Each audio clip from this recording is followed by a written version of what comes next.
Paz do Senhor, meus irmãos. Amém.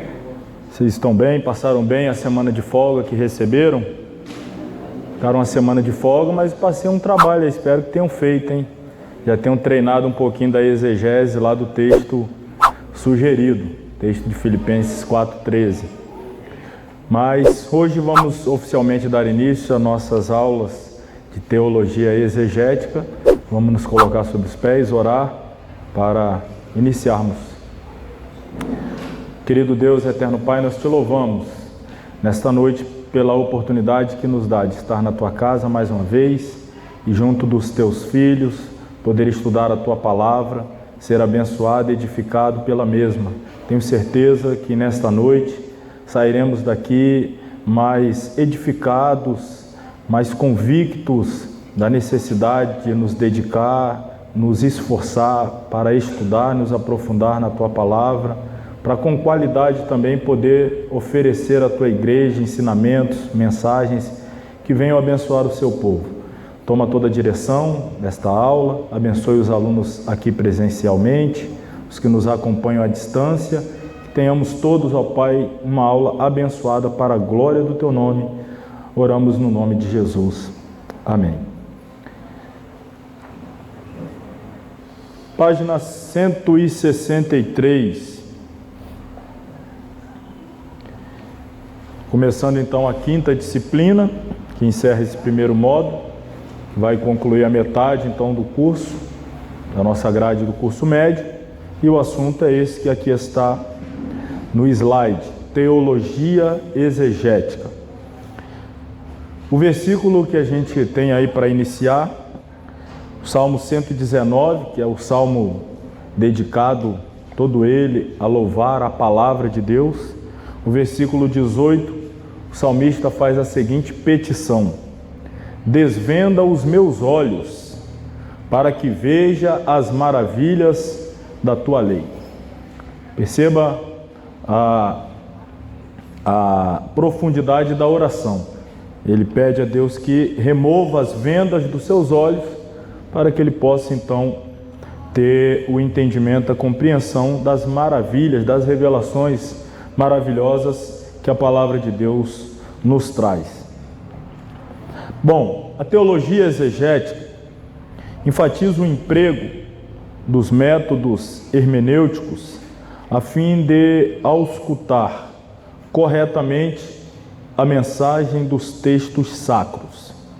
A teologia exegética alcança também os assuntos que preparam os estudantes para melhor compreenderem as Escrituras. Então, teologia exegética, a gente vai falar muito ainda, conceituar, entender melhor o seu significado, mas, sendo aqui inicialmente objetivo, é a disciplina que nos ajuda a melhor compreender os textos sagrados. Vamos lá, o parágrafo que se segue diz aí que a palavra exegese, vamos entender o significado da palavra. A palavra exegese vem do grego exegese.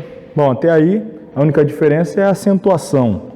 Mas desmembrando esta palavra, nós temos o prefixo ek e complemento ageomai. Ek significa fora, ageomai conduzir. Então, quando nós falamos de exegese, nós estamos falando de extrair do texto, conduzir para fora do texto, trazer para fora do texto as informações que o texto está nos fornecendo. Aqui ainda, para melhorar ou ampliar o conceito, a exegese é o estudo cuidadoso e sistemático da Escritura para descobrir o significado original. Nosso interesse sempre é entender exatamente o que está sendo transmitido ou o que foi transmitido originalmente e, obviamente, o que esta verdade, ainda nos dias atuais, tem a nos comunicar. Logo, a exegese é a tentativa, como já falamos, de auscultar a palavra do mesmo modo que os destinatários originais a ouviram. Por exemplo, repito, estou aqui apenas iniciando, a gente vai aprofundar bastante, vamos ter aí em torno de umas 6 aulas sobre esse assunto, então nós vamos nos aprofundar bastante, mas, por exemplo, quando Paulo escreve uma carta à igreja de Éfeso, aos Efésios, nós precisamos buscar o máximo possível compreender aquelas informações contidas na carta da maneira que os destinatários originários, que são os Efésios, a compreenderam. Então nós temos que fazer uma viagem no tempo, nos reportar à época, ao contexto histórico, social, político, religioso, para ler a carta com a mente do destinatário original, para depois então fazermos o transporte desta mensagem para os nossos dias.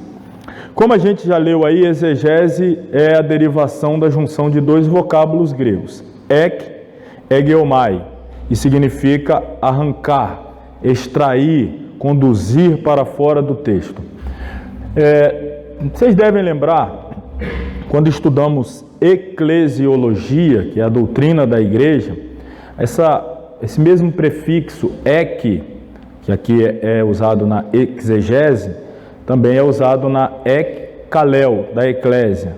Ek, para fora, kalel, chamado. A igreja é formada daqueles que são chamados para fora do mundo, do sistema caído, corrupto, mundano, para viver agora dentro de um conceito divino, dentro de uma mentalidade cristã. Então a igreja, ela é arrancada, ela é extraída, ela é conduzida para fora. É esse ek. Quando a gente fala da exegese, estamos fazendo isso agora com o texto. Estamos o extraindo, estamos o arrancando e trazendo para fora. Exegese, portanto, é a prática da hermenêutica sagrada que busca a real interpretação dos textos bíblicos que formam tanto o Antigo quanto o Novo Testamento. Vamos voltar aqui ao nosso material.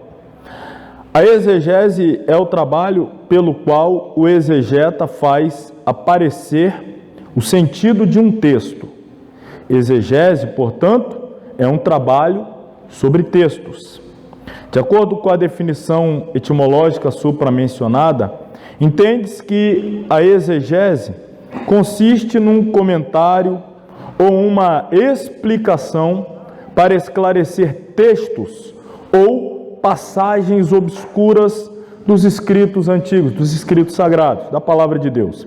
Assim, a exegese bíblica consiste em compreender um ou mais textos bíblicos em sua forma e em sua essência, através de um trabalho minucioso de explicação e interpretação, usando vários recursos e instrumentos científicos para entender os contextos histórico, literário do texto sagrado. A exegese distingue-se de outras interpretações bíblicas pelo seu caráter mais científico, detalhado e aprofundado. Você vê que a gente está usando muitas palavras aqui: detalhado, aprofundado, trabalhoso, dedicado. Olha, se tem uma disciplina que exige mesmo, que toma tempo, é um trabalho para toda a vida, é a exegese. Isso daqui não demanda minutos, horas, isso aqui demanda vida mesmo. Entender os textos dentro do seu sentido real, dentro do seu sentido mais próximo possível do original, compreender com profundidade. Isso vai demandar de nós muito trabalho. Alguém poderia dizer, espiritualizando, e não há problema em espiritualizar, mas às vezes o muito espiritualizar pode ser uma forma também de ocultar uma certa preguiça. Então, alguns espiritualizando vão dizer assim: mas o Espírito Santo vai nos ajudar a entender o texto, ele vai nos fazer compreender o sentido, a profundidade do texto, ele vai nos dar essa revelação. Sim, o Espírito Santo faz isso, mas dificilmente, eu não vou aqui ser categórico e dizer que não vai acontecer, porque seria limitar a ação do Espírito Santo, mas muito dificilmente o Espírito Santo vai lhe dar informações geográficas que já estão contidas nos livros, é seu dever estudá-los. Vai lhe dar informações linguísticas que já estão contidas nos livros, é seu dever estudá-los. Vai lhe dar informações históricas que já estão aí contidas nos livros, é seu dever estudá-lo. Vai lhe dar informações culturais que já estão contidas nos livros, é seu dever estudá-lo. Enfim, está tudo aí a nosso dispor. Simplesmente esperar que o Espírito Santo faça tudo isso para nos furtar do dever, da obrigação ou da dedicação de estudar e buscar essas informações, aí é, entre aspas, essa espiritualidade, como eu disse, às vezes é uma forma de fugir da responsabilidade, ocultar uma certa preguiça ou uma dedicação que se exige mesmo quando se trata de interpretação de textos sagrados. Temos, portanto, que a exegese é a interpretação crítica de um texto completo ou de parte das Escrituras Sagradas. É, olha as expressões, um exame detalhado do texto bíblico. É a busca da aplicação dos princípios da hermenêutica para chegar-se a uma definição correta do texto. É pertinente salientarmos que a iluminação do Espírito Santo é essencial para se encontrar o significado espiritual de um texto. Bruce K. Waltke, num artigo sobre exegese e a vida espiritual, afirma que o Espírito Santo exerce um papel essencial, não apenas na revelação da verdade, mas também em sua interpretação, e mais especificamente, na correta exegese da Escritura Sagrada. Ainda segundo Waltke, há uma tendência entre educadores teológicos de separar exegese de espiritualidade. Segundo ele, a exegese científica pode determinar o sentido do texto, mas apenas o Espírito Santo de Deus pode internalizá-lo nos corações.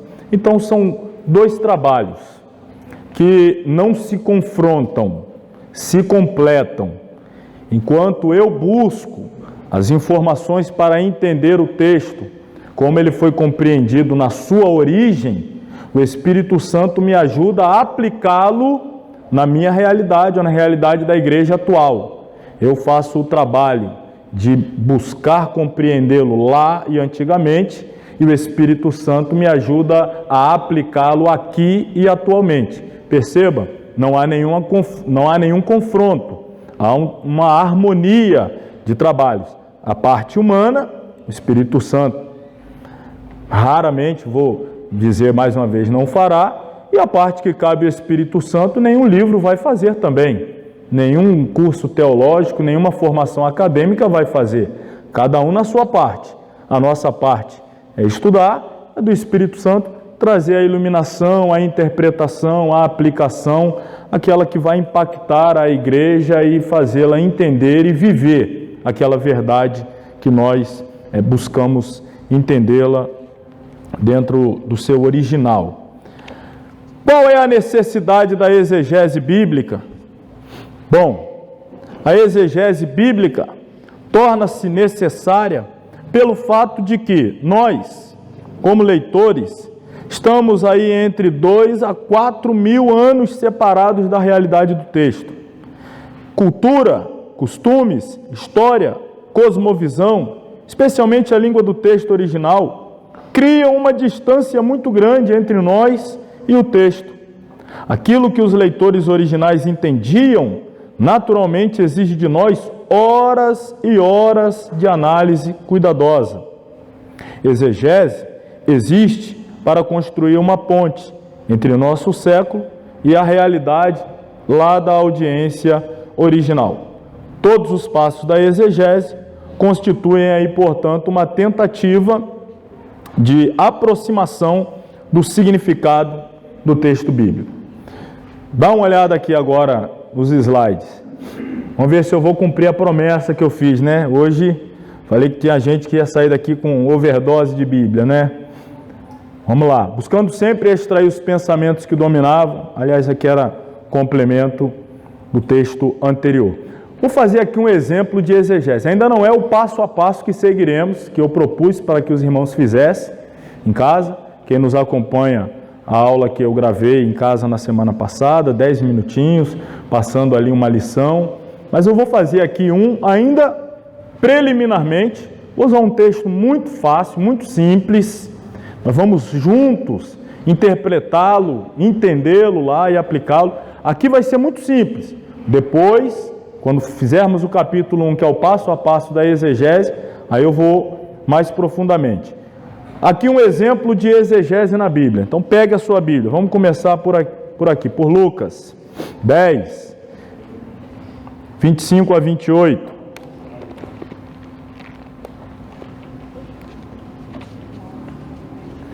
Capítulo 10 de Lucas. Eu vou abrindo a Bíblia e vai caindo esboço para tudo que é lado. Vou fazer uma outra promessa aqui. Inclusive, está filmando aí os alunos. Eu vou fazer algo aqui que eu nunca fiz em mais de 10 anos de escola teológica. Eu vou abrir a caixa preta semana que vem. O que é a caixa preta? Eu vou trazer aqui para vocês. Tem gente que quando eu falo que eu faço esboço, acha que eu estou contando o caso. Eu vou mostrar semana que vem, eu vou trazer todos os meus esboços. Mas não vou entrar para vocês não, vou mostrar aqui. A última contagem que eu fiz tinha uns 170, tenho todos eles. Alguns até datado lá, 2010, 2008, 2007, onde que eu preguei e tal. Eu vou trazer, mostrar para vocês, que às vezes a pessoa acha que a gente prega assim e as coisas... Não, irmão, está tudo anotado, tudo anotado. E as revelações que Deus vem me dando mais recentemente, eu continuo com a mesma prática de anotação. Vou mostrar para vocês, eu vou aqui dar os títulos, vou falar um pouquinho de como eu fiz, mostrar a diferença dos esboços de 10 anos atrás para os esboços atuais. Antigamente precisava escrever quase tudo, mas depois de tanto tempo falando, hoje você escreve uma palavra, já liga aquele gatilho e você já sabe. Então, semana que vem a caixa preta vai ser aberta aqui. Nunca mostrei, eu vou mostrá-lo na semana que vem. Esse aqui está lá. Não está aqui não, está lá. Alguns vai ficando na Bíblia que eu esqueço de tirar e guardar. Eu vou mostrar que o negócio está todo estourado. Inclusive, se alguém quiser me presentear com outro material daquele que eu guardo o esboço, você vai ver que não tem mais onde botar tanto esboço.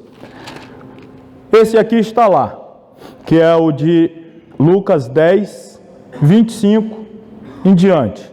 Todos abriram aí? Amém. Alguns já devem ter me ouvido falar sobre esse texto, vão lembrar, quem nunca ouviu, vai ouvir. Perceba, a parábola do bom samaritano. É esta a epígrafe desse texto que nós vamos agora fazer exegese. O que é exegese? Eu vou extrair informações do texto, vou arrancar informações do texto. E uma expressão que eu uso sempre, a tarefa do exegeta, do bom exegeta, é fazer boas perguntas. A Bíblia é um livro de respostas. E a pessoa que melhor vai saber extrair as informações necessárias é aquele que faz boas perguntas. Ele é um trabalho de um repórter, não é? Aquele entrevistador que consegue arrancar os furos de reportagem, arrancar lá do cidadão aquela informação que ele, em primeira mão, que ele ainda não falou. Então, mais ou menos isso você faz com a Bíblia. Pergunte o que ninguém nunca perguntou e você vai ter a resposta que ninguém nunca teve. A Bíblia é o livro das respostas. Então, vamos lá. Primeira pergunta. Por que Jesus proferiu esta parábola? Com qual objetivo? Para quem ele falou? Queria ensinar o quê? Atingiu o objetivo? Já fiz alguma, né? Já fiz o quê? 5, 6? Nem sei. Então, a parábola em si, a epígrafe fala que a parábola do bom samaritano. Só que a parábola ela vai começar no versículo 31. A parábola vai começar no versículo 31. Então, as informações contidas do versículo Aliás, vai começar no versículo 30, perdão, a parábola começa no versículo 30. Então, do 25 ao 29, vai nos dar o que? O pano de fundo, o contexto histórico, o momento, as pessoas envolvidas, o cenário espiritual, religioso. Por que a razão desta parábola? E aí, o 25 diz assim: eis que se levantou, quem se levantou? Mas vou parar aqui. O que significava naquela época ser um doutor da lei? O que esse título representa? Ou representava? Quando você lê, o que você entende? O doutor da lei. Não é um Zé Mané, você já sabe que não é um Zé Mané. Não é alguém que não entende Bíblia, ele não está falando com o cego Bartimeu, ele não está falando com um publicano, ele não está falando com uma prostituta. Jesus falava com todo tipo de gente. Mas olha aqui com quem é esse diálogo. É um doutor da lei. Se eu já fosse trazer para os dias de hoje, se eu já fosse assim acelerar essa conexão passado e presente, eu já diria hoje, seria alguém que tem doutorado em interpretação dos textos bíblicos. Imagina aquele cidadão que tem lá no escritório dele o diploma de doutor em interpretação de texto bíblico. Doutor da lei. Doutor da lei. E ele se levanta. Esse se levanta aqui vai nos dar também o sentido que esta palavra tem a nos informar. Que logo em seguida diz que o certo doutor da lei, ele se levantou, e aí diz assim, tentando, não está escrito aí, a maioria de nós estamos usando a versão Almeida Revista Corrigida, deve seguir essa informação. Tentando, não é isso? E dizendo, 2 pontos, aí na sequência vai vir o que o doutor da lei vai dizer. Mas aqui já foi revelado o que está no coração dele. Qual é o objetivo dele? Ele está tentando Jesus. Ele quer colocar Jesus em uma situação delicada, uma pegadinha, quem sabe uma contradição, jogar aquela casca de banana para ver se Jesus escorrega e cai. Ele está se levantando, eu sou doutor, eu vou pegar esse rabino aí, que o pessoal anda seguindo ele, tá, dizendo isso, aquilo outro. Vamos ver então, vou tentá-lo.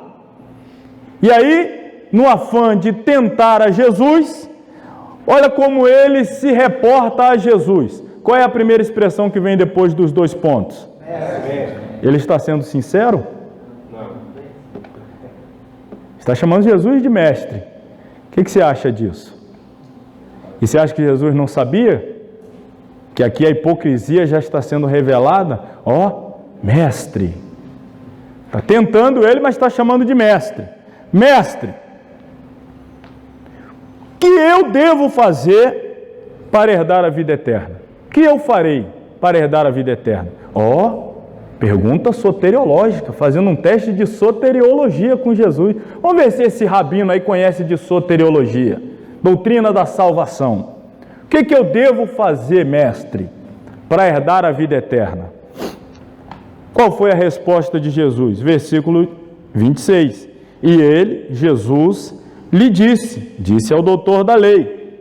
E aí vem o que Jesus responde ao doutor da lei. E a resposta é: o que está escrito na lei? Como lês? Ou como você interpreta? Quem é o doutor aqui? Sou eu ou é você? Quem é que tem que dizer a quem, então, o que deve ser feito para ser salvo?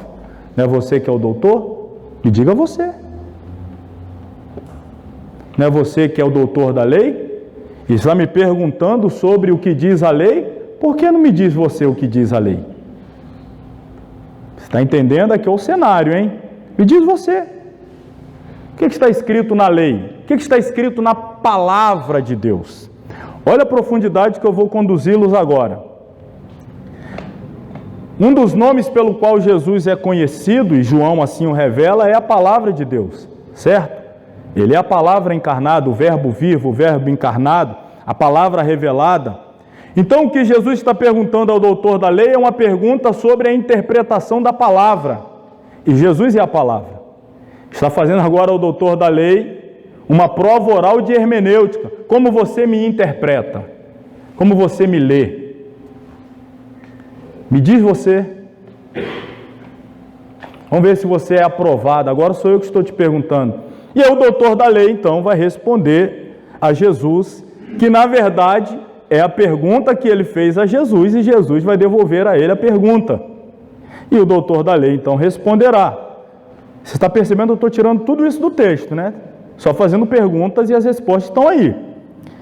E ele responde e diz: amarás o Senhor teu Deus de todo o teu coração, de toda a tua alma, de todas as tuas forças, de todo o teu entendimento, e ao teu próximo como a ti mesmo. Ele está dizendo a Jesus: olha, na minha interpretação como doutor da lei, para que eu seja salvo, eu preciso amar a Deus com todo o meu coração, com toda a minha alma, com toda a minha força e com todo o meu entendimento. E além disso, eu devo amar o próximo como a mim mesmo. E aí agora vai aguardar o que Jesus tem a dizer da resposta dele à pergunta dele. Ele respondeu o que ele perguntou. E aí Jesus vai dizer assim: e disse-lhe, respondeste? Você tirou 10. Você acertou. Você é bom mesmo. Nota 10. É isso aí. Amar a Deus sobre todas as coisas, de todo o coração, de toda a alma, de todo o entendimento, e amar o próximo como a ti mesmo. Você respondeu bem. O que está escrito aí na sequência? O que Jesus está dizendo é: você respondeu bem. Você acabou de me mostrar que você sabe o que você deve fazer. Mas infelizmente, você não faz o que sabe que deve fazer. O doutor da lei chegou e perguntou: o que eu devo fazer? Jesus diz: me fala você o que você deve fazer. E ele disse: eu devo fazer isso. Jesus disse: está certo, é isso mesmo, faça. Seu problema não é saber, porque você sabe. O seu problema é que você não faz o que você sabe que tem que fazer. Você não veio aqui atrás de uma nova informação. Isso acontece na nossa igreja. Está todo mundo cansado de saber o que deve fazer. O problema é que não fazem. O problema é que não fazem. Mas sabem o que deve fazer, mas não faz. E Jesus disse a ele: você respondeu bem, exatamente isso. Não precisava nem ter perdido o seu tempo para vir me perguntar. Está claro que você sabe. Basta fazer. E aí, o próximo versículo 29 diz assim: ele, o doutor da lei, querendo fazer o quê? Ele vai tentar se justificar, porque Jesus escancarou que ele não faz aquilo que ele sabe que deve fazer, mas não faz. E aí, ele vai tentar se justificar. Muitos de nós agimos assim. Sabemos o que temos que fazer, não fazemos o que sabemos que temos que fazer, e ao invés de mudar de vida, a gente quer dar desculpa. Não, pastor, mas sabe por que é que eu não faço? Eu sei que é isso que eu tenho que fazer, mas deixa eu te explicar por que é que eu não faço. O doutor da lei vai fazer isso, tentar se justificar. E na sua tentativa de autojustificação, ele diz a Jesus: sabe por que que eu não faço? É porque eu não sei quem é meu próximo. Quem é meu próximo? Se eu soubesse, eu fazia. Eu não faço porque eu não sei quem é. Ah, você não sabe? Então agora você vai saber quem é seu próximo. Eu vou lhe contar uma história. Então agora você já está entendendo. O texto fala da parábola do bom samaritano. Mas por que essa parábola nasceu? Por que Jesus a proferiu? Qual o objetivo? Responder a quem? Fazer quem entender o quê? Responder que pergunta que foi feita. Agora você vai entender a parábola sobre essa perspectiva. Não é uma parábola que está sendo lançada aos 12 discípulos, não está sendo proferida à multidão, não está sendo dita a um publicano, a um fariseu, a uma prostituta. Está sendo dita a um doutor da lei que sabe o que tem que fazer, mas está tentando se justificar. O doutor da lei, você sabe tanto quanto eu, ele representa a religiosidade. O doutor da lei representa aquele judaísmo falido que Jesus veio jogar por terra. E é justamente por isso que ele está tentando Jesus. Porque ele está o tempo todo sendo confrontado com a falácia, a verbalização da palavra, mas a falta de vida, a falta de essência, a falta de comprometimento prático.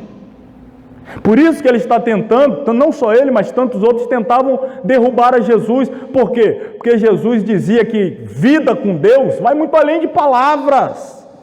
É demonstrado com atitudes cotidianas, com amor ao próximo. Mas ele está dizendo, eu não amo porque eu não sei quem é meu próximo. Mas Jesus, então você vai saber agora.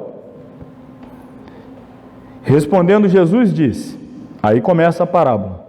Descia um homem de Jerusalém para Jericó. Jerusalém, o templo fica em Jerusalém, a religião se manifesta em Jerusalém, o culto acontece em Jerusalém, e esse homem está descendo. Essa expressão é sugestiva, ele está virando as costas para Jerusalém e está agora seguindo em direção a Jericó. Ele está numa decadência, está descendo. E automaticamente, quando ele assim age, ele cai nas mãos de salteadores, que não o pegam em Jerusalém, que não o atingem em Jerusalém. Mas já que ele virou as costas para Jerusalém, e ele está numa decadência, então agora os salteadores têm a oportunidade de fazer com ele o que gostaria de fazer em Jerusalém, mas lá não podem. Mas já que ele despreza Jerusalém e começa a descer, os salteadores têm legalidade, oportunidade de fazer o que com ele? Despojar. O que é despojar? Arrancar tudo que ele tem. E obviamente o que ele tem, ele alcançou em Jerusalém. Tudo que ele alcançou em Jerusalém, ele está perdendo quando ele vira as costas, quando ele desce. Esses salteadores batem nele, o espancam, o deixam meio morto. Ele está meio morto, ele não está morto, ele está meio morto. Ele não está mais em Jerusalém, ele não chegou em Jericó, ele está meio morto à beira do caminho. Você conhece alguém que virou as costas para Jerusalém, decidiu ir para Jericó e hoje não está nem em Jerusalém nem em Jericó e está meio morto na beira do caminho? Você conhece alguém que tinha muitas riquezas espirituais em Jerusalém, mas depois que resolveu virar as costas, perdeu tudo, foi despojado, arrancaram dele e agora ele está caído à beira do caminho? Esse homem. E aí, o versículo 31 diz que ocasionalmente fazia o quê? Descia. Opa, fazia o quê? Descia pelo mesmo caminho. Então alguém vai fazer o mesmo trajeto. Alguém vai virar as costas para Jerusalém também e vai descer em direção a Jericó. Quem é esse? É um certo? São todos? É um certo. Não podemos generalizar, mas um certo sacerdote, ocasionalmente, de vez em quando, não é de vez em sempre, é de vez em quando, um certo sacerdote também vira as costas para Jerusalém e também desce em direção a Jericó. E quando ele percebe de longe que tem alguém que ele, como sacerdote, ministrava lá em Jerusalém e desceu e está caído, ele vai se aproximar ou vai querer tentar evitar que essa pessoa perceba que ele está fazendo o mesmo trajeto? Melhor passar de largo, né? Passou de largo. Vendo, passou de largo. De igual modo, então também está descendo. Um levita chegou àquele lugar. Acabou de vir do culto em Jerusalém, mas também está descendo, viu lá o cidadão que ouviu o louvor dele e tal, e falou, opa, deixa eu passar de largo para ele não ver. Versículo 33. Mais um samaritano que descia. Esse samaritano está fazendo o caminho inverso. Ele não está indo de Jerusalém para Jericó, ele não está descendo. O samaritano Está indo. O sacerdote descia. O certo homem descia. O sacerdote descia. O levita descia. E o samaritano? Se eu estou subindo e estou vendo alguém caído, qual o problema de eu chegar perto dele? Eu estou subindo. Se eu estou subindo, qual é o problema de eu ajudá-lo a se levantar? Eu estou subindo. Significa dizer que quem está caindo, descendo, não tem condições de ajudar quem está caído. Mas quem está subindo, não sei por que vocês não estão dando nenhum glória a Deus, estão economizando para quê? Está anotando, né? Está anotando, está certo, está ocupado.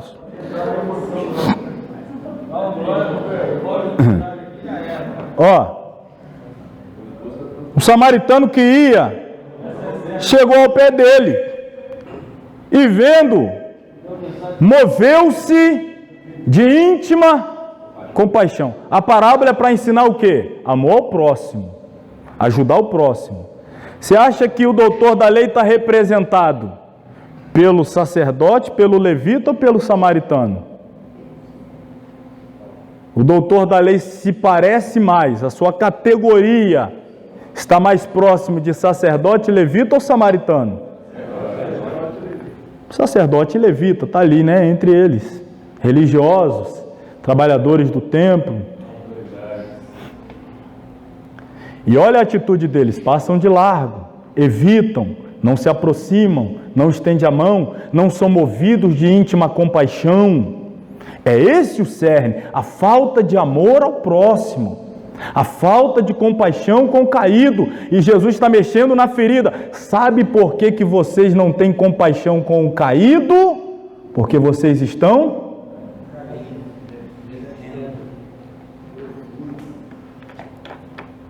Por isso você veio aqui me tentar. Porque eu mexo na ferida. Eu exponho os porões, os podres, as mazelas dessa religiosidade de vocês. Eu coloco para fora o pus, o câncer dessas túnicas brancas que vocês vestem, essas mitras e tudo isso, mas completamente desprovida de essência, de amor, de compaixão, de piedade. O samaritano subia. Ó, irmão, se a gente ficar aqui nessa exegese, né?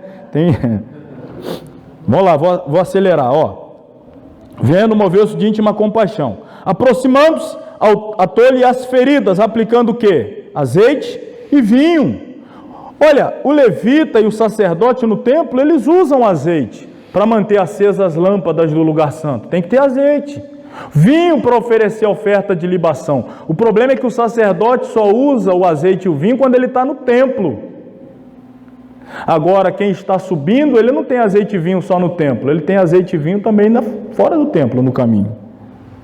E aí ele vai lá, se aproxima, pega, coloca sobre a cavalgadura, cuida dele, leva para a hospedagem. Ó, não dá para entrar mais nesse detalhe. Vamos lá no ponto final, no X, versículo 36.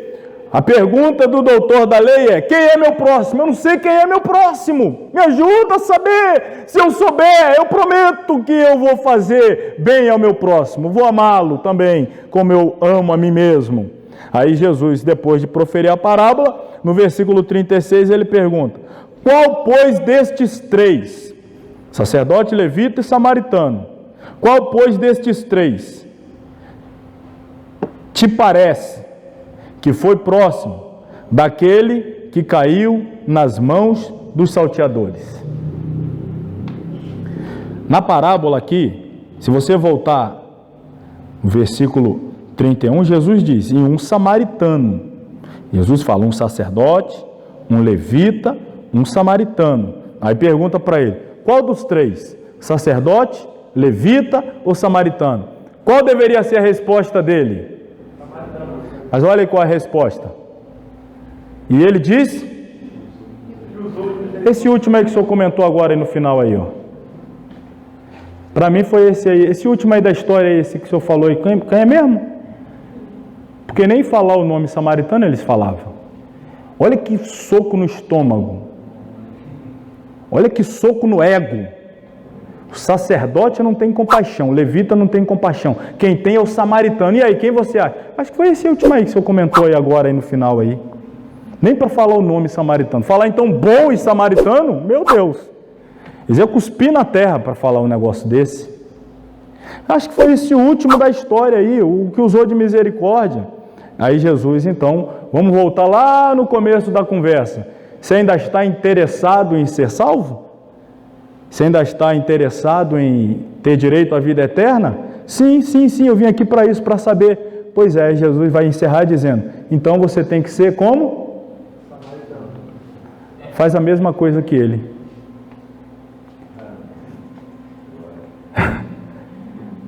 Isso é exegese, estou extraindo do texto aí, ó. Fazendo as perguntas e o texto me informando. Agora, vamos avançar aqui. Ainda vamos falar bastante ainda. O contrário da exegese é a exegese. Olha ali, eu marquei ex, né? É x, ex, que é o prefixo ek, que é o tirar, que é o extrair, que é o arrancar. E tem o exegese. Ex significa colocar, injetar. Significa pôr no texto alguma coisa que eu quero que esteja ali, mas na verdade não está ali. Isso é fazer exegese. É torcer o texto para fazer com que o texto diga o que eu quero que ele diga, mas na verdade não está ali. Um exemplo de exegese, Mateus, o Evangelho de Mateus, capítulo 4, versículos 5 a 7. Vou ser mais rápido aqui, porque preciso falar ainda muita coisa. Aqui no Sermão do Monte, aliás, antes ainda, capítulo 4, versículos 5 a 7, na tentação. Então o diabo, primeiro Jesus estava levado pelo Espírito Santo ao deserto a fim de ser tentado pelo diabo, e jejuou 40 dias, 40 noites, tendo fome, o tentador chegou, se tu és filho de Deus, transforma essas pedras em pães. Jesus disse, está escrito, nem só de pão viverá o homem, mas toda palavra que sai da boca de Deus. Então o diabo, versículo 5, o transportou à cidade santa, colocou sobre o pináculo do templo e disse, se tu és filho de Deus, lança-te daqui abaixo, porque está escrito. O diabo vai usar a palavra agora. O diabo. Está escrito, aos seus anjos dará ordem a teu respeito, tomar-te-ão nas mãos, para que nunca tropece em alguma pedra. O diabo está dizendo assim, na Bíblia diz, está escrito lá, que ele vai dar ordem aos anjos para te proteger, pode pular daí de cima.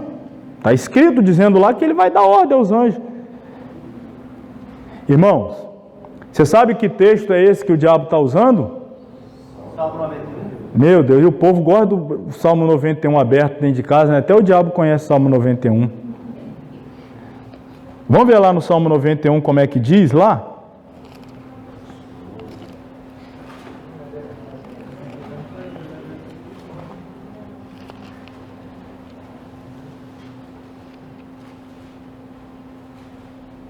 Versículo 11.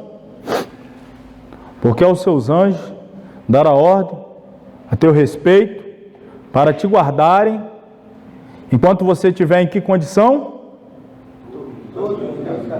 Enquanto você estiver, isso significa, enquanto você estiver no centro da vontade de Deus, andando em todos os teus caminhos, no caminho de Deus, Ele dará ordem aos anjos para te proteger.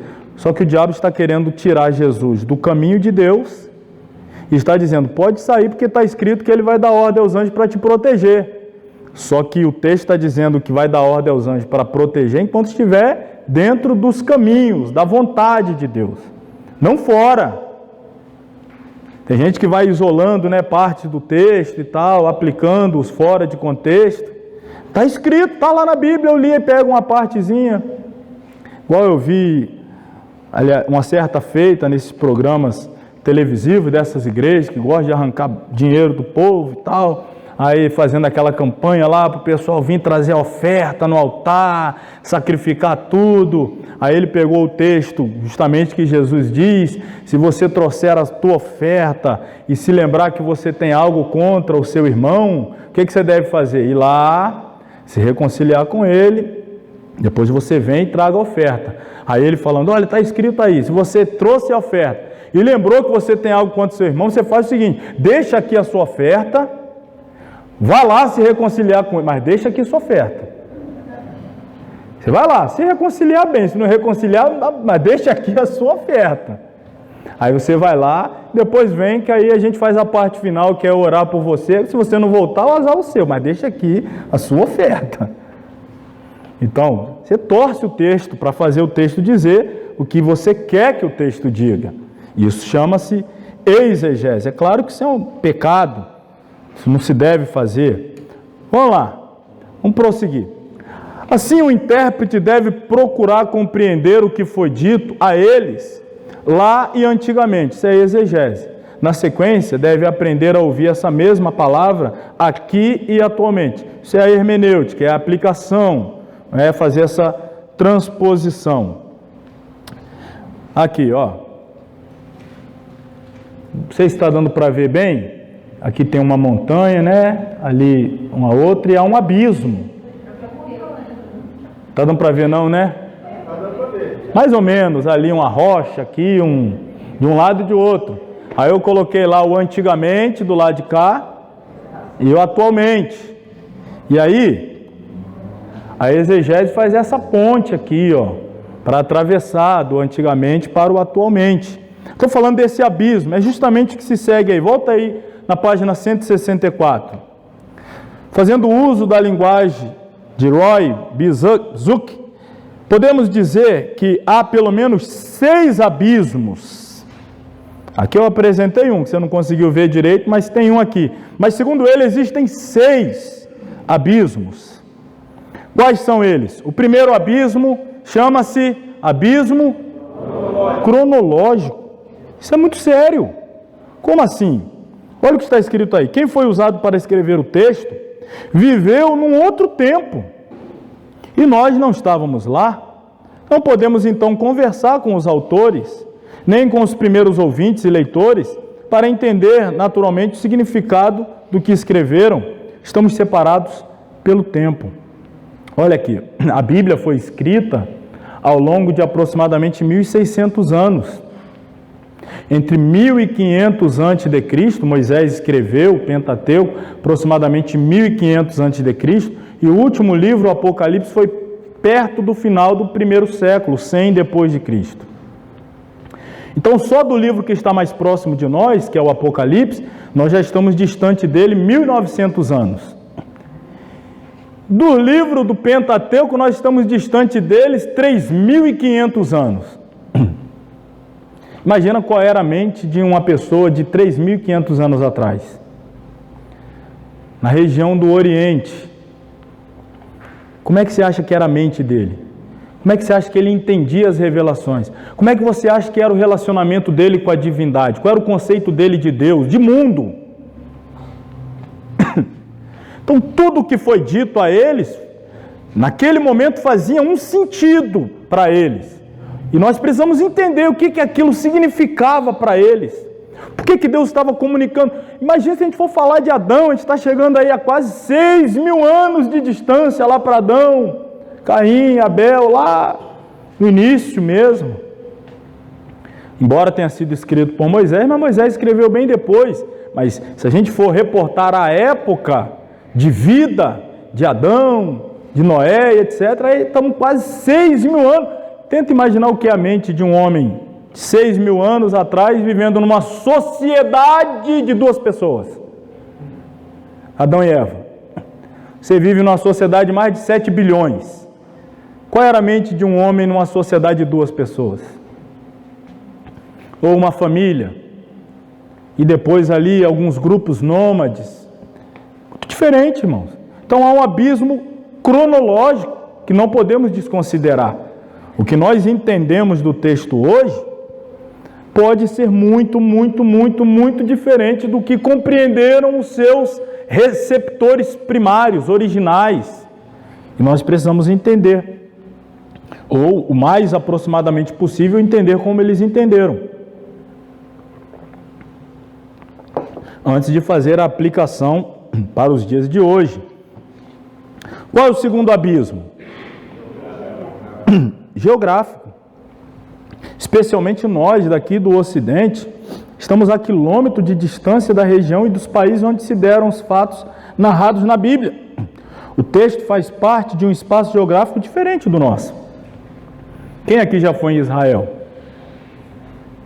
Quando a gente lê de coisas, de lugares que a gente nunca foi, a gente não conhece a geografia daquele lugar. E ainda que tivesse ido, óbvio que a geografia dele hoje é totalmente diferente do Israel de 1000 anos, 2000 anos, 3000 anos atrás.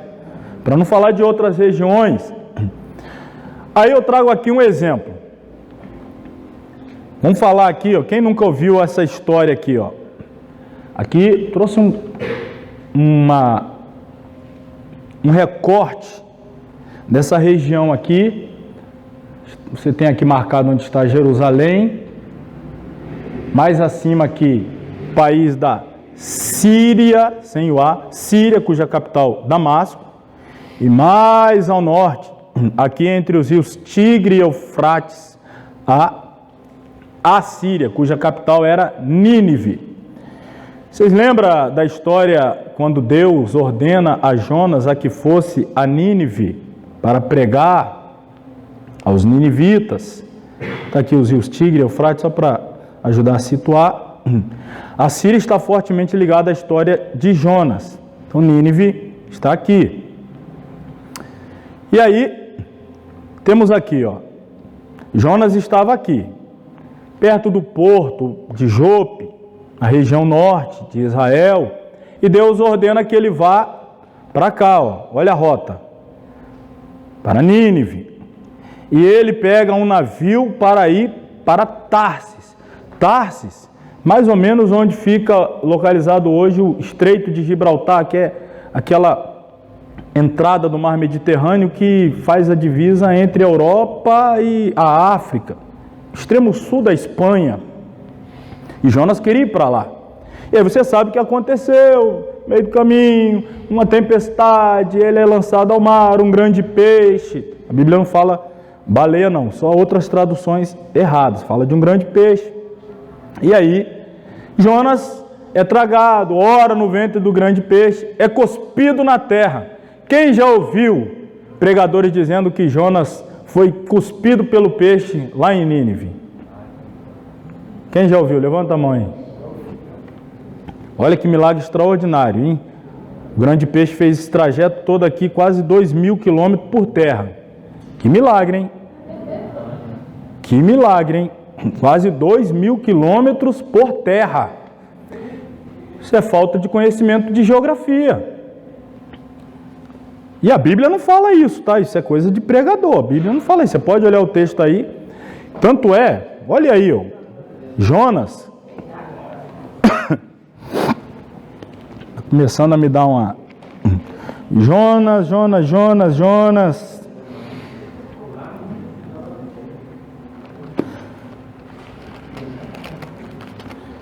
O capítulo 1.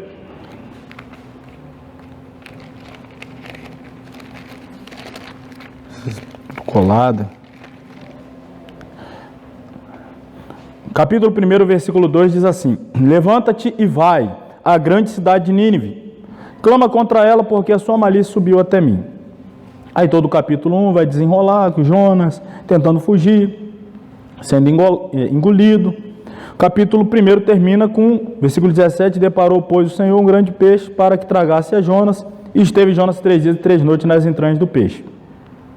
Aí o 2 é o Jonas ali conversando com Deus. O versículo 10 termina o capítulo 2 dizendo assim: Falou, pois, o Senhor ao peixe, e ele vomitou a Jonas em Nínive, na terra. E olha como é que começa o capítulo 3. Veio a palavra do Senhor segunda vez a Jonas, dizendo: Levanta-te e vai. Ué, mas o peixe não cuspiu ele lá? O que está dizendo de novo aí para ele ir? O peixe não cuspiu ele lá. Cuspiu ele exatamente no lugar de onde ele saiu. Ponto zero. E mais uma vez a responsabilidade dele de fazer todo o trajeto. Então olha aí, esse abismo geográfico, a falta de conhecimento da geografia bíblica, pode nos levar a cometer erros que chega a beirar às vezes o ridículo, como esse aí. Eu já vi gente ainda, para piorar, tá aqui ó, a distância, adiantei, a distância que Jonas deveria percorrer e para onde ele resolveu fugir. Eu já vi gente, para piorar, dizer que a divindade que era adorada em Nínive era metade homem, metade peixe. E aí, quando Jonas chega lá cuspido por um peixe, o pessoal acha que ele é uma divindade. E aí acaba abrindo o coração para acreditar na mensagem dele. Olha o expediente que Deus está usando para convencer as pessoas. Pois bem, estamos de volta. Vamos ver até onde a nossa garganta permite ir. Espero que pelo menos para terminar a segunda página, né? Nem conseguimos completar 2 páginas. Tornando aí então do ponto que paramos, que é justamente o abismo cultural. Página 164. O texto-alvo de nossa exegese tem como pano de fundo uma cultura, que nada mais é do que o aspecto da vida social que se relaciona com a produção do saber, arte, folclore, mitologia, costumes, etc. Assim, o jeito de olhar para a vida na cultura onde o texto estava inserido originalmente tende a ser bastante diferente da percepção moderna ocidental. Vou pegar aqui alguns textos para a gente entender, não vou explorar muito também, mas o conhecimento da cultura nos ajudará a evitar alguns erros que às vezes se comete justamente pela falta do conhecimento cultural. E alguns termos, expressões que fazem sentido dentro da cultura em que o texto foi escrito e para aqueles que leram, receberam, às vezes para nós, por esse intervalo, por esse abismo cronológico de tanto tempo e a cultura oriental para ocidental, é bem diferente. Por exemplo, abra em Gênesis 18, versículo 11.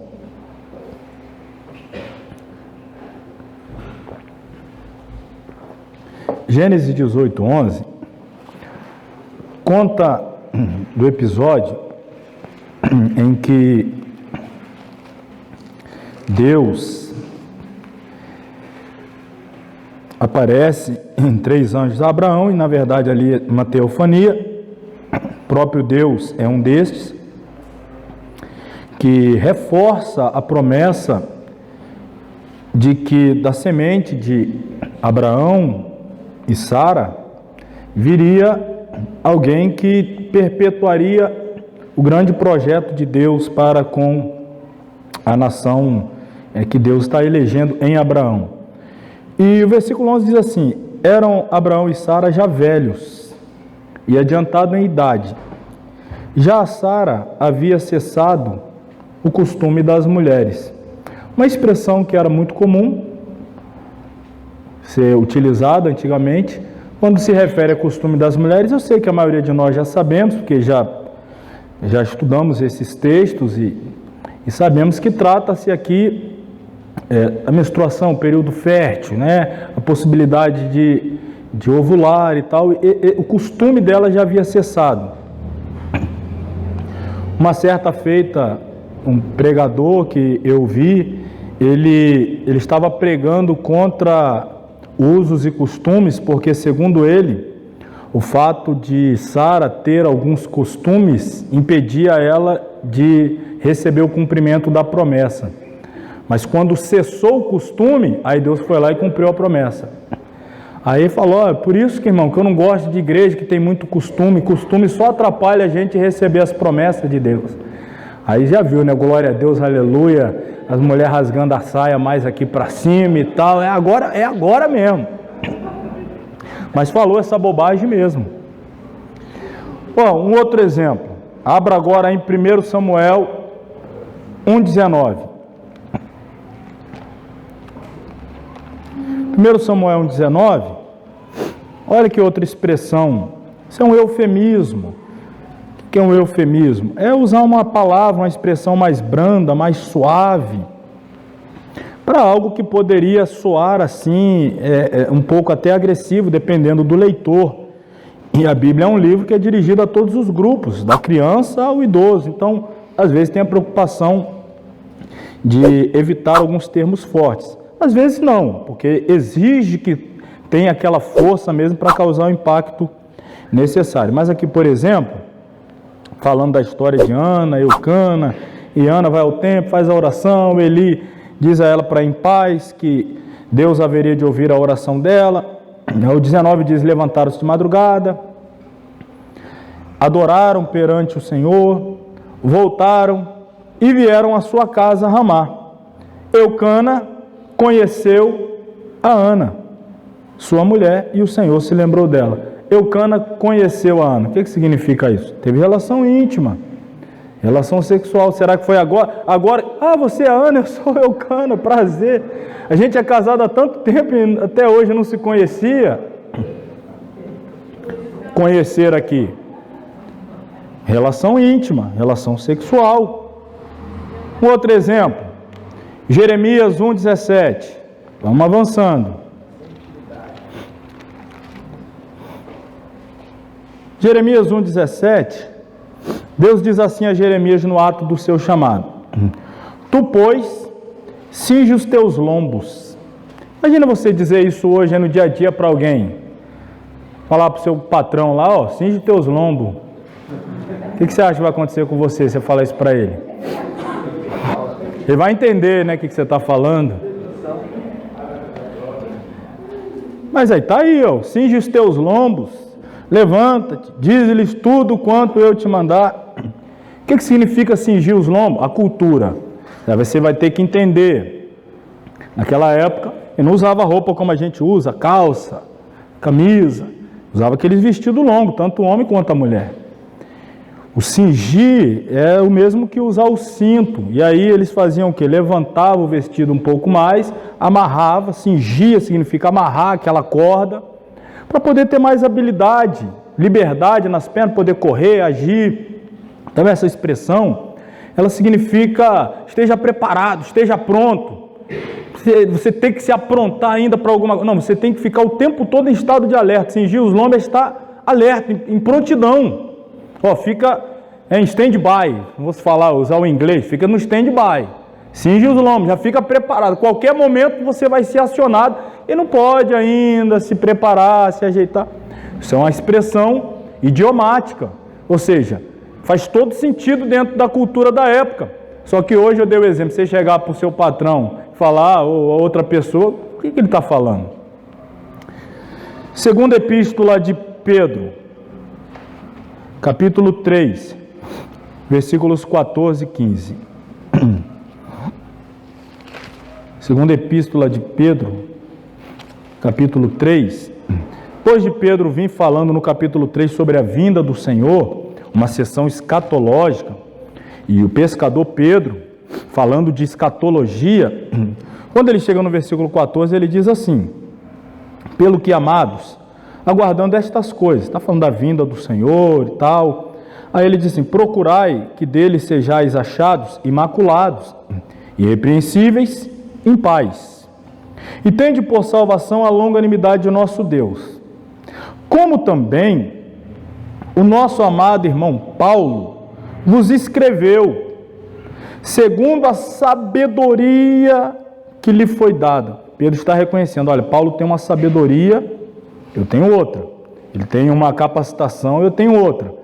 E aí olha o que Pedro reconhece, no versículo 16. Falando disso, como em todas as suas epístolas, entre as quais há pontos difíceis de entender. Pedro está reconhecendo, tem pontos que Paulo fala, que pelo conhecimento cultural, a sabedoria, a formação que ele tem, para ele aquilo tudo é fácil. Para nós, às vezes, é difícil de entender. Então, nós também, em relação a Paulo, apesar da distância temporal, mas Paulo foi um dos homens mais inteligentes que essa terra já teve. Estou falando em termos de ser humano em geral, não estou falando apenas de cristianismo, não. Isso é fato. Paulo foi um dos homens mais bem preparados culturalmente que já pisou essa terra. A cultura dele era elevadíssima. Tanto é que aí, isso tem tudo a ver com exegese. Existem expressões que ele usa quando está escrevendo aos Efésios, que ele não usa quando está escrevendo aos Filipenses. Porque para os Efésios faz sentido, para os Filipenses não faria. Um exemplo. Paulo conhecia a cultura greco-romana, inclusive toda aquela mitologia, as divindades que eram cultuadas em cada região. E Paulo sabia que em Éfeso havia uma divindade que era cultuada, chamada Baco, no grego, e os romanos chamavam, os romanos chamavam de Baco e os gregos de Dionísio, que dentro da mitologia significava o deus da licenciosidade, das festas, do vinho. E aí por isso que Paulo usa aos Efésios, não vos embriagueis com vinho, porque fazia parte da cultura deles. Ele não vai fazer analogia com vinho quando vai escrever para os filipenses, porque lá em Filipos já era outro tipo de divindade, aí ele vai usar outros termos. Quando Paulo chega em Atenas, ele vai falar de filósofos epicureus e estoicos, o pessoal fica, nossa, ele sabe até disso, sabe? Ele vai citar, você quer ver um exemplo? Ele cita 1 Coríntios, capítulo 15,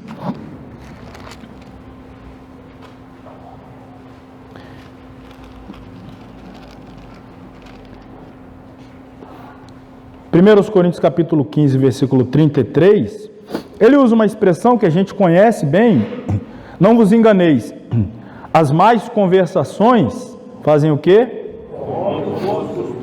Pois é, ele está escrevendo isso, e essa expressão, na verdade, era de um escritor ateniense do século III a.C., e Paulo era conhecedor da cultura grega, sabia disso e sabia que quem estava lendo já tinha ouvido falar disso, entenderia isso. Ele vai lançar mão de expressões que eram próprias de pensadores gregos aí do século III a.C., que ele conhecia. O Pedro não se arriscaria nisso daqui.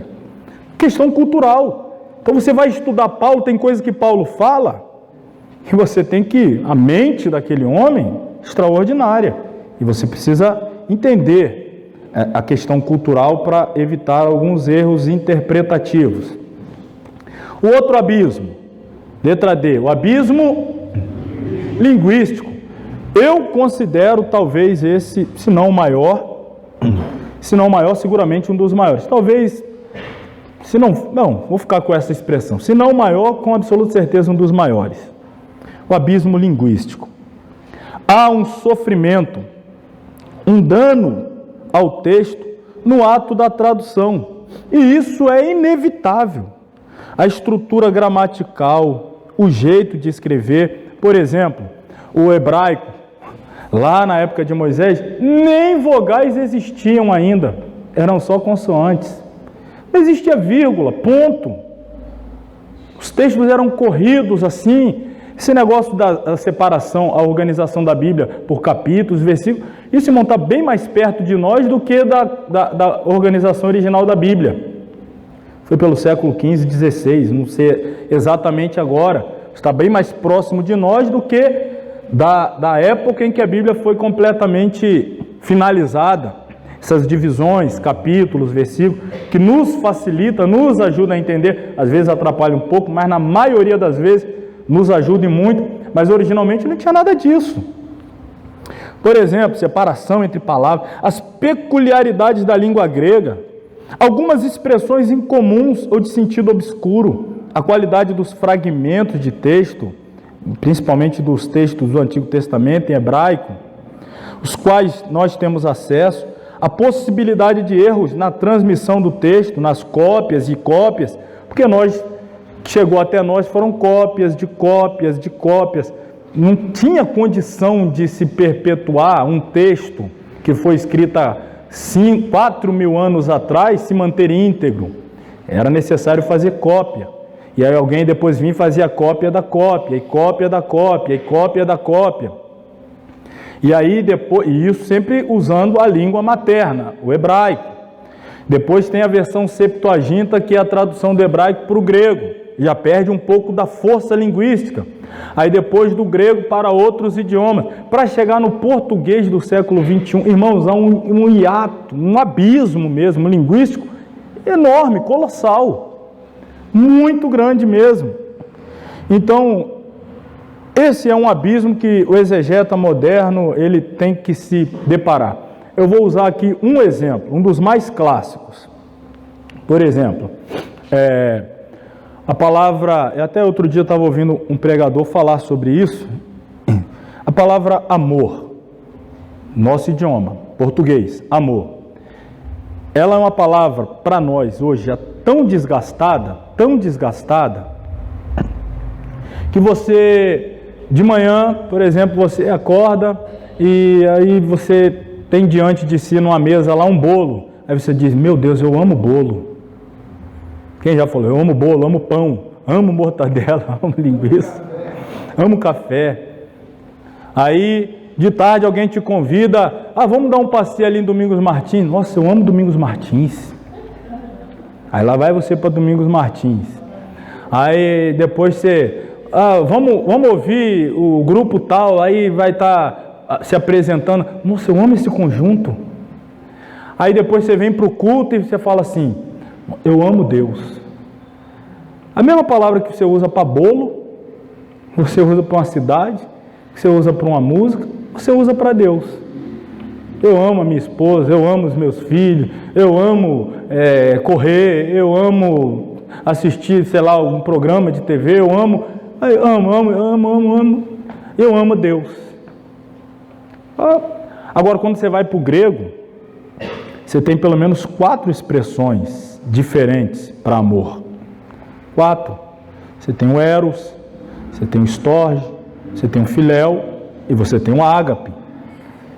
E aí, ao longo do texto, vai estar sempre traduzido: amor, amor, amor, amor, amor, amor. Mas tem hora que está falando de um amor, outra hora outro, outra hora outro, outra hora outro. Por exemplo, e eu coloquei aqui um dos mais clássicos exemplos, está ali, abra a sua Bíblia aí, João, Evangelho, capítulo 21, versículo 15 ao 18. Vai mais um esboço saindo aqui. Eu vou abrindo para lá e para cá, vai brotando. João 21, a partir do versículo 15. Está lá, os discípulos voltaram a pescar e tal, Jesus aparece a eles chegam na praia, Jesus já tinha preparado comida e tal. Enfim, versículo 15. Depois de terem jantado, disse Jesus a Simão Pedro: Simão, filho de Jonas, amas-me mais do que estes? E respondeu: sim, Senhor, tu sabes que te amo. Disse-lhe: apacenta os meus cordeiros. Tornou a dizer segunda vez: Simão, filho de Jonas, amas-me? Disse-lhe: sim, Senhor, tu sabes que eu te amo. Disse-lhe: apacenta as minhas ovelhas. Disse-lhe terceira vez: Simão, filho de Jonas, amas-me? Simão entristeceu-se por ter dito terceira vez: amas-me? E disse-lhe: Senhor, tu sabes tudo, tu sabes que eu te amo. E Jesus lhe disse: apacenta as minhas ovelhas. Aqui no 17, pode parar aí. Você viu? Simão, tu me amas? Amo. Simão, tu me amas? Amo. Simão, tu me amas? Ele se entristeceu pela terceira vez perguntar se me ama. E ele respondeu: Senhor, tu sabe tudo, sabe que eu te amo. Ama. Vamos ver agora o texto. Aliás, abra em Mateus 26, 31. Mateus 26, 31 a 35. Um dos últimos encontros de Jesus com Simão, com Pedro, antes da crucificação. Quando Jesus revela, quando Pedro é avisado que ele sofreria uma tentação muito forte. Então Jesus lhe disse: todos vós, está falando para os 12, esta noite vos escandalizareis em mim, porque está escrito: ferirei o pastor e as ovelhas do rebanho se dispersarão. Mas depois de eu ressuscitar, irei adiante de vós para a Galiléia. Mas Pedro, respondendo, disse: ainda que todos se escandalizem. O que significa aqui que te abandonem, que te deixem. Escandalizar, que na verdade a expressão é uma pedra de tropeço. Tropeçar, mudar aqui as convicções, te abandonar. Pedro diz, ainda que todos façam isso, eu nunca farei. Mais interessante que o texto começa com Jesus dizendo assim, hoje todos vocês farão, porque está escrito. Aí Pedro falou, está escrito, está errada a escritura. Está errado. Quem foi que escreveu? Está errado. Mais ou menos isso, ele está dizendo para Jesus que o que está escrito está errado. Não. Quem escreveu devia ter escrito que os 11 iam fazer, eu não. Todos podem fazer, eu jamais. Pedro está dizendo assim, se os 11 não te amam a ponto de te abandonar, eu te amo. Ele vai dizer assim, ó, em verdade, ele diz assim, se você pegar o outro texto, Pedro ainda vai dizer aqui, ó, no final do 35, disse-lhe Pedro, ainda que me seja necessário fazer o quê? Morrer contigo. Isso é o amor sacrificial. O amor que está disposto a entregar a própria vida. Pedro está dizendo, eu te amo nesse nível. Eu te amo com total condições de entregar a minha própria vida, se for necessário por ti. Te amo com amor sacrificial, incondicional. Se eles não te amam, o problema é deles. Eu te amo mais do que eles. Volta lá para o João 21. Aí Jesus aparece. 21, versículo 15. João. Depois de terem jantado, disse Jesus a Simão Pedro, qual é a pergunta? Me amas mais do que eles? E aí, Simão? Você me ama mais do que eles? Me ama mais do que eles? Foi o que Pedro disse, se eles te abandonar, o problema é dele. Eu te amo mais do que eles. Aí Jesus aparece, e aí Pedro? Continua com aquele discurso que me ama mais do que eles? Só que, vou fechar minha Bíblia e vou abrir essa aqui, ó. Quem já viu essa Bíblia aqui? Não estou fazendo um comercial não, mas a Bíblia é boa mesmo. Interlinear grego. Aqui você tem um texto de um lado grego, do outro lado já o português. Mas, infelizmente, o grego não transliterado. O grego mesmo. Mas, eu peguei lá e fui copiando assim, ó, o texto e na frente o grego. Tá aqui, ó. Depois de... Aí você vai ver lá o grego assim, ó. Terem comido, Aristal perguntou, legou, Jesus, Iesu, a Simão, Pedro, Petros, Simão, filho de João, Ionás, amas-me? Você está vendo aqui, destaquei em azul, o que está escrito ali? Agapao, ó,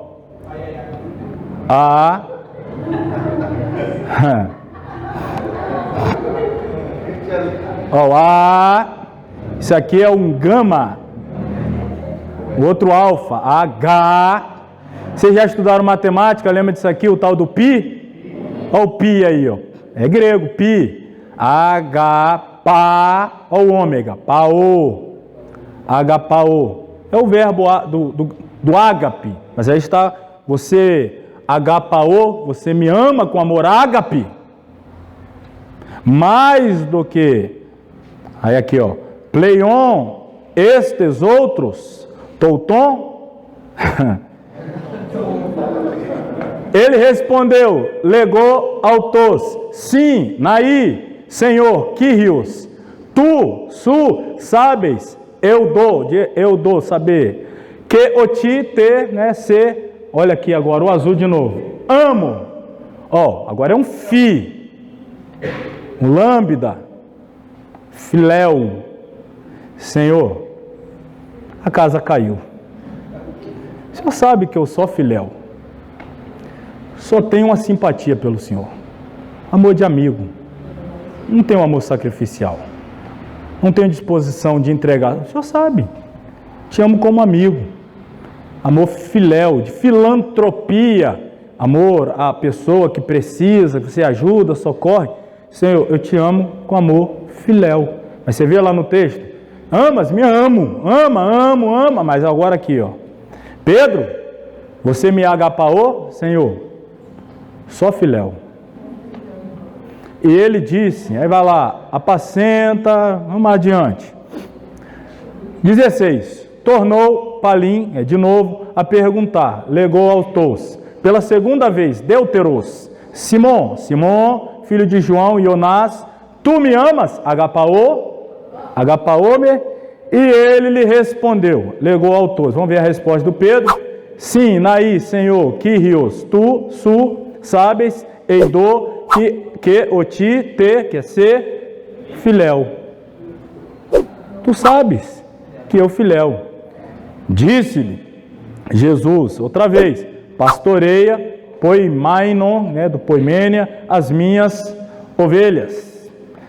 Agora, pela terceira vez, tritos, Jesus lhe perguntou, legou, Simão, filho de Ionás, tu me, a terceira vez, o que Jesus está perguntando? Pedro, agora Jesus então foi lá no nível de Pedro. Ele começou, Pedro, você me ama com amor sacrificial? Pedro disse, Senhor, eu gosto de ti. Pedro, tu me ama com amor sacrificial? Senhor, eu gosto de ti. Pedro, tu gosta de mim? Pedro entristeceu-se, porque Jesus mudou a pergunta. Jesus reduziu, baixou o nível. Parou de perguntar sobre agapaô e perguntou sobre filéu. Pedro entristeceu-se por ele ter dito etô autos pela terceira vez. Tu me, só que nessa terceira vez, filéu. Aí Pedro respondeu, Senhor, tu sabes todas as coisas. Tu sabes, aqui gnóstico, que tudo que eu posso te entregar é filéu. Eu não consigo ir além do filéu. Quando eu achava que eu conseguia ir além do filéu, eu te envergonhei. Quando eu me orgulhei dizendo que eu podia te entregar um amor ágape, foi aquele fiasco. Eu não consigo. Eu só posso te entregar o filéu. Aí Jesus diz, tem problema não. Cuida das minhas ovelhas. E aí olha o que Jesus vai dizer no 18. Eu fechei aqui, eu não coloquei o 18.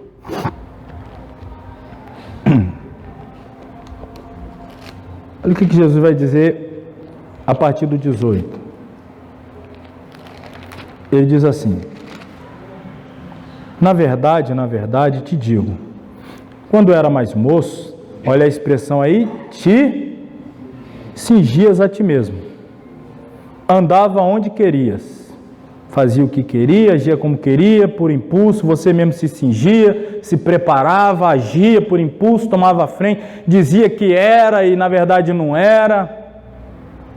Mas quando você for velho, você vai estender a mão e outro vai te amarrar e levará para onde tu não quer ir. E aí, versículo 19, disse isso, significando com que morte havia ele de glorificar a Deus. E dito isso, disse, segue-me. Jesus está dizendo, na verdade, quando você agia por impulso, você dizia que me amava com amor sacrificial, mas o máximo que podia me entregar era filéu. Mas continua me seguindo, porque vai chegar uma época da sua caminhada que alguém vai querer te pegar, vai querer te matar, e você ainda vai ter coragem de dizer, não sou digno de morrer como ele, me crucifica de cabeça para baixo. Vai chegar uma época que você vai ter amor ágape.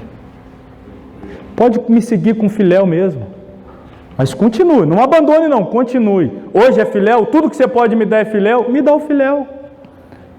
Mas eu tenho certeza que vai chegar o dia que você vai me dar o ágape, e Deus vai ser glorificado quando esse dia chegar. Então, às vezes a pessoa, olha, o texto, está vendo só como é que a gente até arrepia, não é? Quem conseguiria alcançar essa dimensão sem saber esse jogo de palavras?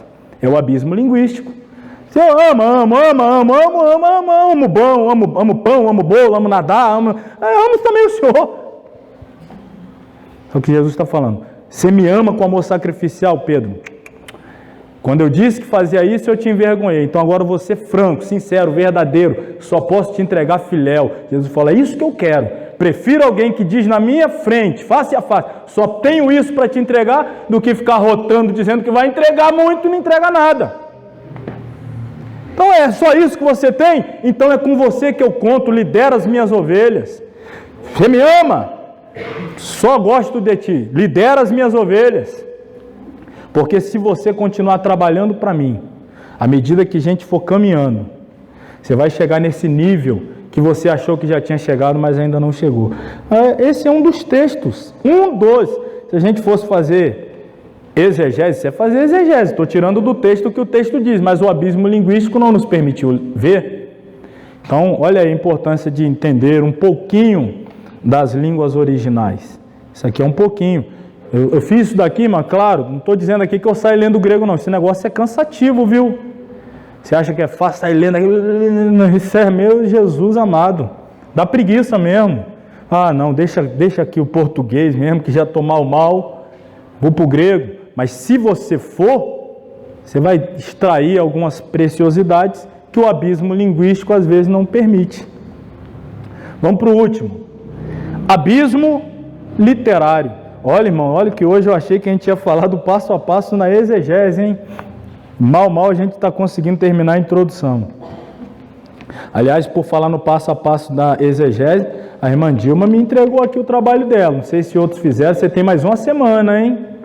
Tem mais uma semana, que a gente vai falar dele na semana que vem, não deu hoje, embora tivesse preparado tudo, mas a exegese é trabalhosa, profundo. Abismo literário. O que diz aqui o abismo literário, até passei a página. Quando lidamos com a Bíblia, considerada pelos cristãos como livro sagrado, perdão, é o último, é o penúltimo, literário, letra E. O estilo e a forma de escrita do texto bíblico diferem do nosso estilo atual de escrever. Não é tão comum assim em nossa escrita o uso de imagens, parábolas, provérbios, como eram nos tempos bíblicos. Então, literário. Quando a gente fala de literatura, formas de literatura, gêneros literários, nós não costumamos muito, esse é próprio da sociedade brasileira, nós não somos muito acostumados com literatura. Não somos ensinados desde cedo a lidar com literatura, mas algo que nós temos um pouquinho mais de familiaridade, por exemplo, com produção cinematográfica, com filme. Eles também têm gêneros. Você vai ver um filme, qual é o gênero? É drama. O outro, policial. O outro é ação. O outro é romance. O outro é comédia. São gêneros de filme. Literário também tem vários gêneros. Poesia, prosa, verso. E aí, dentro deles ainda vai ter lá o com rima métrica, o primeiro rimando com o terceiro, o segundo com... Irmão, é uma enormidade. Imagine isso, essa poesia hebraica, de 3.000 anos atrás, de 2.500 anos atrás. Tem coisas que a gente não conhece. Mal a gente conhece a nossa literatura, a poesia brasileira. A gente falar dos poetas brasileiros, dos grandes escritores brasileiros.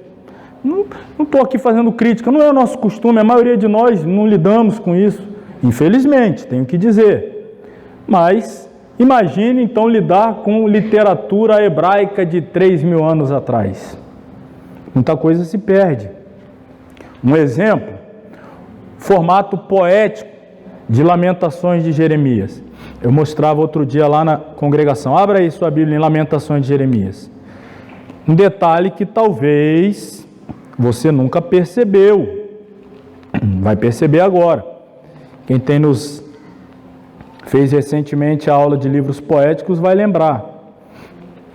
Mas talvez você não lembre. Olha aí, Lamentações. A princípio, se eu perguntar aqui, quem sabe quantas letras tem o alfabeto hebraico? Alguém sabe? O alfabeto hebraico possui 22 letras. 22.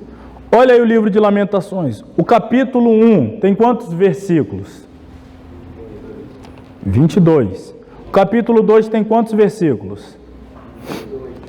22. O capítulo 3 tem quantos? Que na verdade são 22 vezes 3. O capítulo 4 tem quantos versículos? E o capítulo 5 tem quantos? Volta lá para o capítulo 1. O versículo 1, ele começa com a primeira letra do alfabeto hebraico, que é o Aleph. Claro, quando vai traduzir para o nosso idioma, você já não vai pegar isso. O segundo versículo começa com a segunda letra do alfabeto hebraico, que é o Beit. O terceiro versículo começa com a terceira letra do alfabeto hebraico, que é o Gimel. O quarto, Dalet. O quinto, Re. O sexto, Val. O sétimo, Zain. Het, Tet, Yod, Kaf, Lamed, Men, Nun, Samek, Ain, Pet, Sad, Kof, Re, Shin, Tal. Os 22. Cada um, o nome disso é acróstico. Nós nunca perceberíamos. Mas um hebreu lendo, ele vai ver ali, ó, opa, Aleph, Beit, Gimel, Dalet. Está vendo ali, ó, formado. Aí ele vai para o capítulo 2, ele está vendo lá a mesma coisa. No capítulo 3, os versículos 1, 2 e 3, Aleph. 4, 5, 6, Beit. 7, 8 e 9, Gimel. 10, 11, 12, Dalet. Um acróstico. Salmo 119 é outro exemplo. Vai lá no Salmo 119.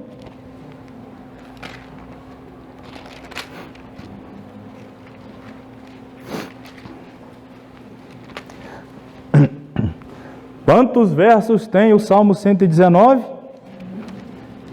Pode olhar aí, pode colar aí. Infinito? Ah, chega que alguém foi infinito.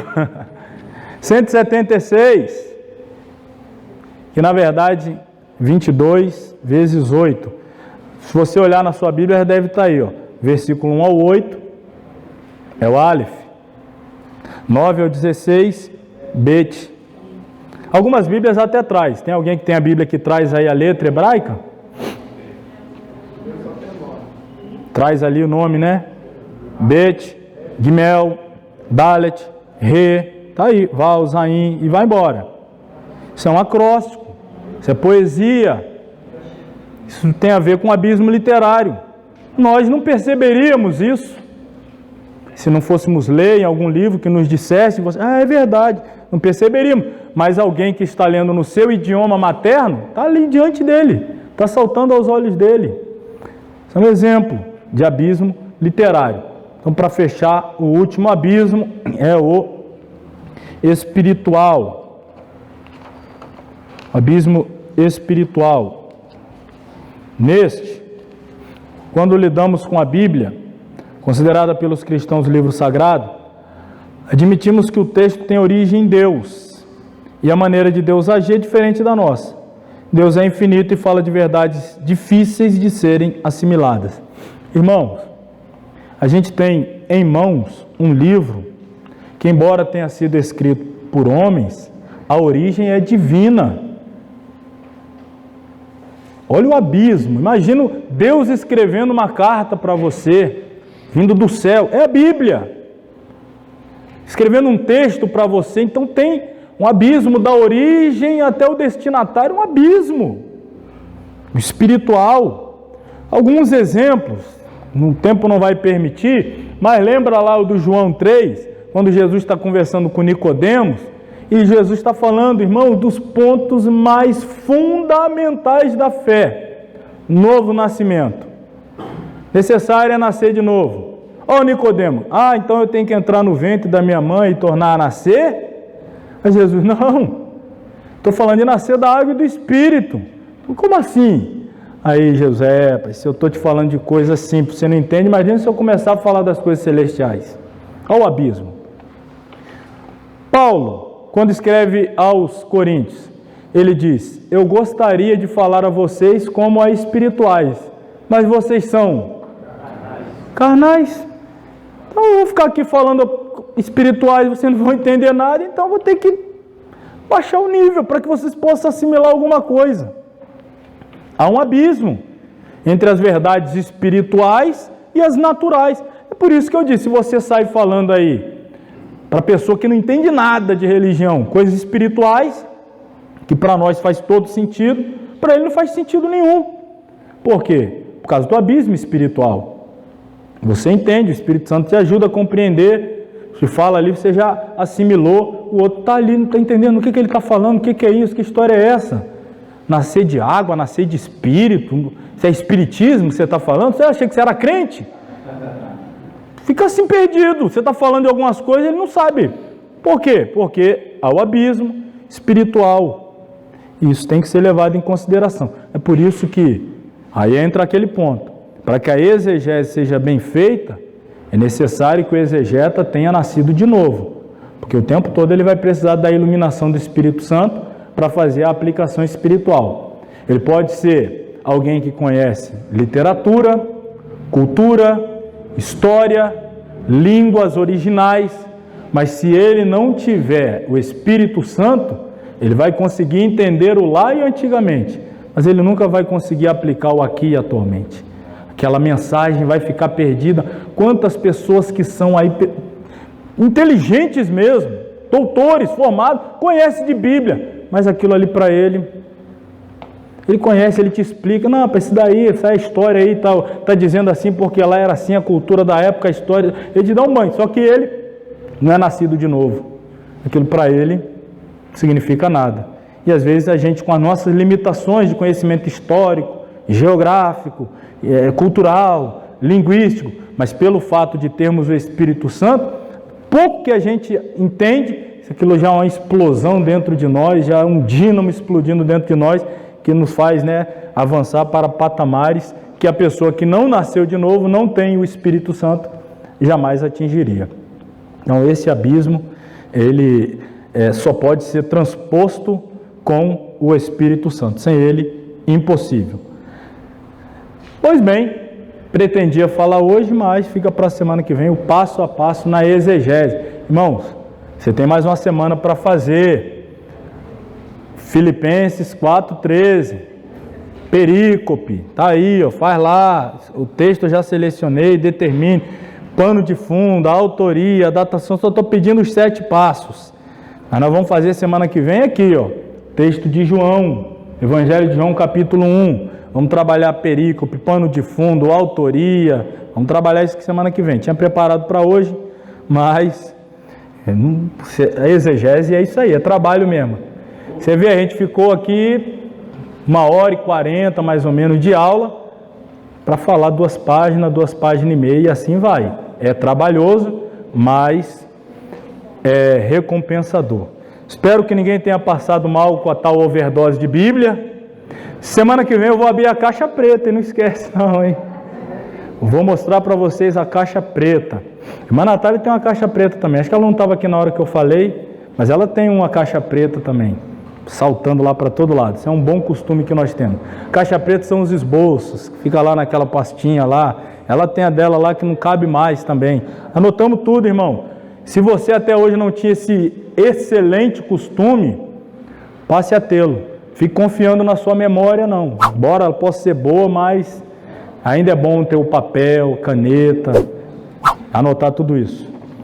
Vamos encerrar então, orar. Muito obrigado pela presença. Espero que tenha valido a pena. E semana que vem, permitindo-nos o Senhor, prosseguiremos. Vamos dar os passos da exegese. Santo Deus e Pai, nós te louvamos essa noite mais uma vez pelo privilégio, a oportunidade de termos ouvido da tua parte ensinamentos preciosos, que devemos aplicá-los para melhor te servir como professores, ensinadores e como estudantes da palavra que buscamos compreender para praticar, para viver, de maneira a glorificarmos em tudo o teu nome.